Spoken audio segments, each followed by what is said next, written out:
Welcome to Moo Math and Science. In this video, let's simplify square root 3200.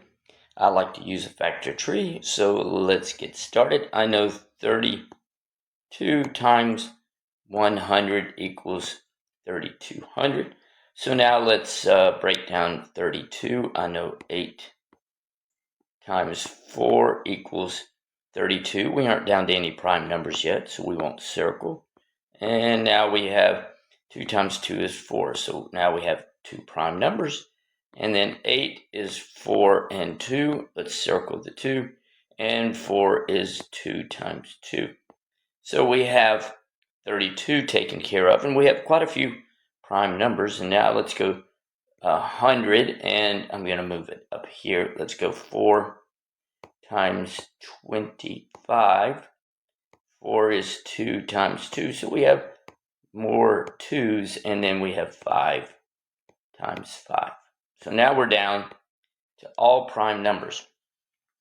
I now draw the square root sign, and let's start putting numbers in here, and we're going to pull out pairs once we get them underneath this sign. So I guess technically you don't have to put them under the sign, but I always just do that so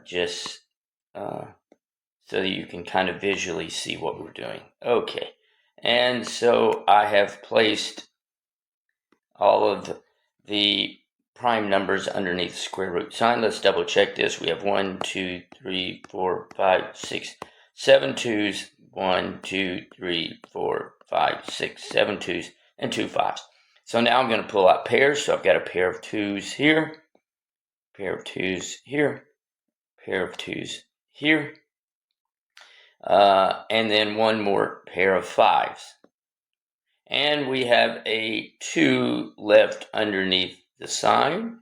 So now we just multiply these numbers together. 2 times 2 is 4.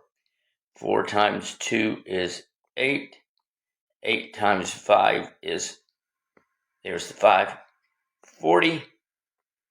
And you have square root 2.